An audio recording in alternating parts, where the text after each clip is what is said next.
Hello guys, welcome to my YouTube channel Namaste history. आज हम पढ़ने जा रहे हैं फंडामेंटल राइट्स में आर्टिकल नंबर 33, 34 एंड 35, जो कि एक ऐसे आर्टिकल्स हैं जिनसे बहुत सारे क्वेश्चंस आते हैं यूपीएससी में, आपके कॉम्पिटिटिव एग्जाम्स में, पर हम उसे नहीं पढ़ते हैं। तो चलिए वीडियो को स्टार्ट करते हैं और देखते हैं आर्टिकल नंबर 33, 34 एंड 35।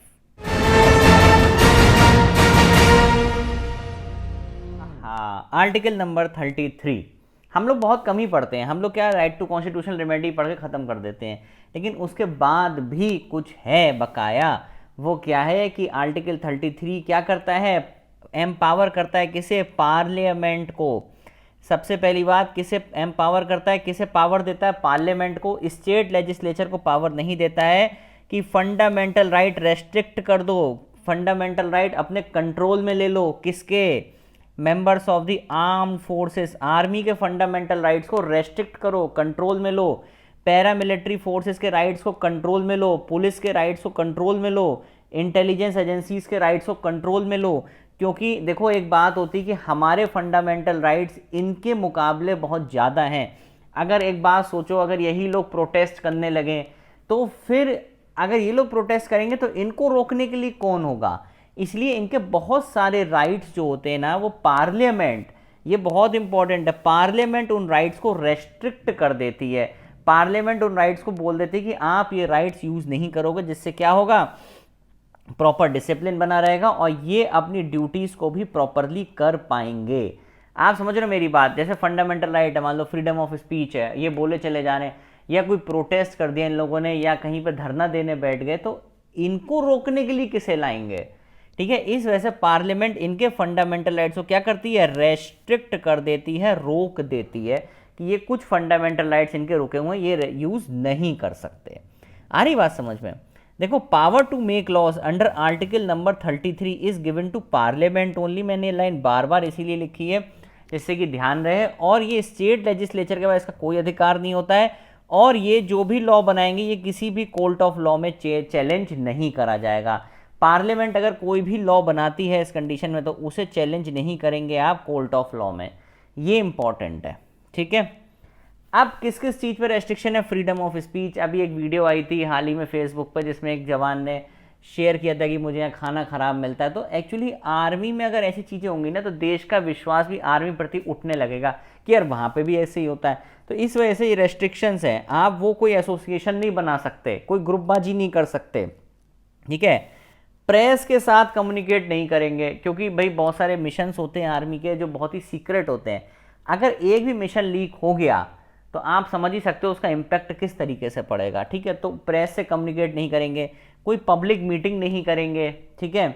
और राइट टू, लास्ट पॉइंट है, एक minute, right to be the member of trade union. किसी भी यूनियन का, किसी भी संगठन का, किसी आयोजन में वो पार्टिसिपेट नहीं करेंगे, क्योंकि अगर ये करेंगे तो इन्हें रोकने वाला कौन है?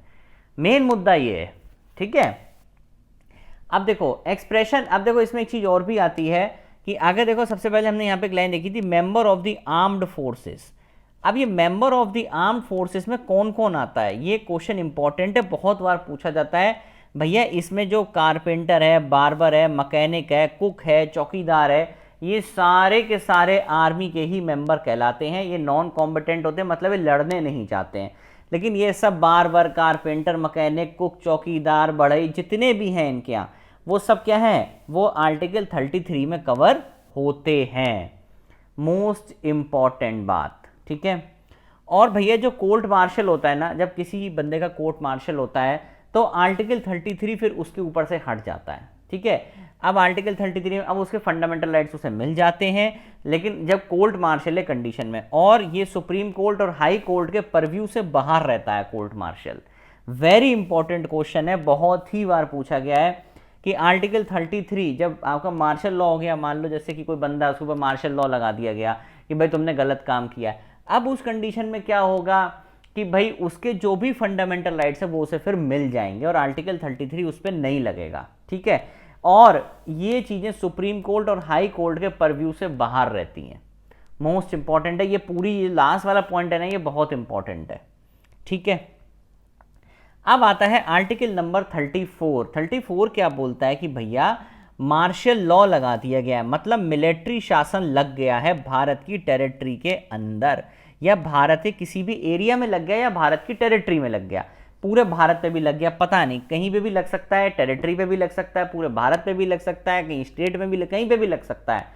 और जब मार्शल लॉ लगता है ना तो सिविल एडमिनिस्ट्रेशन अपना काम नहीं कर पा रहा है। अब वो सिविल एडमिनिस्ट्रेशन को कौन रन करेगा? मिलिट्री रन करेगी। ठीक है, मार्शल लॉ में मिलिट्री अपने हाथ में सारी पावर ले लेती है। और मार्शल लॉ कंसेप्ट हमने कहां से लिया है? ब्रिटेन से लिया है। क्या मार्शल लॉ टर्म डिफाइन है कॉन्स्टिट्यूशन में? नहीं डिफाइन है। अगर आप पुरानी वीडियोस नहीं देखे हो तो प्लीज देखिएगा। जैसे आप अनटचेबिलिटी है, माइनॉरिटी है, मार्शल लॉ है, ये सारे टर्म कॉन्स्टिट्यूशन में डिफाइन ही नहीं है। बहुत ही बड़ी बात है।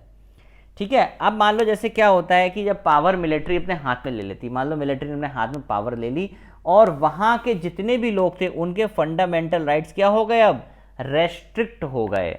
रेस्ट्रिक्ट हो गए। इवन देन ये भी कंडीशन आ सकती है कि लॉ को मेंटेन करने के लिए गोली भी चलानी पड़ी तो चला सकती है मिलिट्री। ठीक है, पार्लियामेंट, अब इसमें क्या आता है कि अगर मान लो मार्शल लॉ के टाइम पे कोई सजा सुनाई गई तो पार्लियामेंट को एक पावर है कि पार्लियामेंट उसे वैलिडेट कर सकती है, हाँ भी कर सकती है, ना भी कर सकती है, किसी को माफ भी कर सकती है।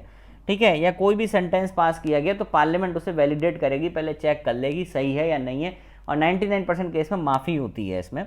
तो parliament can validate any sentence pass और any other act done during martial law.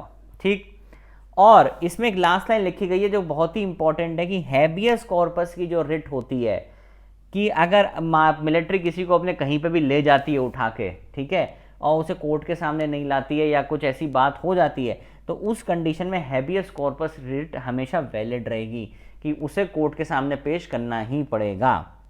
ठीक है, तो habeas corpus remain active during martial law. तो हैबियस कॉर्पस की जो हमारी रिट है वो हमेशा वैलिड रहेगी ड्यूरिंग मार्शल लॉ। आ गई बात समझ में? अब आता है आर्टिकल नंबर 35। आर्टिकल 35 ये बोलता है कि फंडामेंटल राइट्स के केसेस में पार्लियामेंट को कई सारी पावर्स हैं, जिसमें हमारे ये 4 आर्टिकल बहुत इंपॉर्टेंट है, बड़े मजे से सुनना। आर्टिकल 16 क्या बोलता है, अगर आपको याद हो, किसी को भी याद हो, equalities of opportunities in the matters of public employment. ठीक है, तो वहां पे पार्लियामेंट एक रेसिडेंस की कंडीशन भी लगा सकता है। इसका मतलब क्या है, मान लो कोई जॉब निकली तो उस जॉब में क्या होगा कि भाई पार्लियामेंट ने कंडीशन लगा दी कि भैया जो एमपी के लोग हैं या जो राजस्थान के लोग हैं सिर्फ यही इस फॉर्म को भर सकते हैं। ठीक है, तो ये हो गया आर्टिकल नंबर 16 की रेसिडेंस की कंडीशन भी पार्लियामेंट लगा सकती है। आर्टिकल नंबर 32 सबको पता होना चाहिए, राइट टू कॉन्स्टिट्यूशनल रेमेडी। लेकिन आर्टिकल 32 में भी क्या होता है कि पार्लियामेंट को पावर है कि वो अदर कोर्ट्स को भी सुप्रीम कोर्ट और हाई कोर्ट को छोड़ के अदर कोर्ट्स को भी डायरेक्शन दे सकता है कि वो रिट जारी कर दें। ठीक है, ये पार्लियामेंट को पावर होती है। ठीक है, याद रहेगा ये। और 33, 34 अभी हमने पढ़ा है कि 33 में क्या, restricting the application of fundamental rights to the member of arm forces, कि भाई जो आर्म फोर्सेस के लोग हैं उनके फंडामेंटल राइट्स को रेस्ट्रिक्ट करती है। और 34 में क्या पावर है कि कोई भी गवर्नमेंट सर्वेंट हो या कोई अदर पर्सन हो जिसने अगर मार्शल लॉ के टाइम पे कोई गलत काम कर दिया है तो पार्लियामेंट उसे माफ कर सकती है। ये मैंने पहले भी अभी आपको बताया था। अगर आप यहाँ देखोगे ना तो ये लाइन यहाँ लिखी, parliament can validate any sentence pass और any other act done during martial law, check करेगी और माफ कर देगी अगर पार्लियामेंट चाहेगी 34 में। ये याद रखना है, ये सब इंपॉर्टेंट है। तो आज फाइनली आपके फंडामेंटल राइट्स कंप्लीट होते हैं, कॉन्ग्रेट्स। और आई होप सारे फंडामेंटल राइट्स आप लोगों को समझ में आए होंगे। Do like, share and subscribe my channel and thank you very much.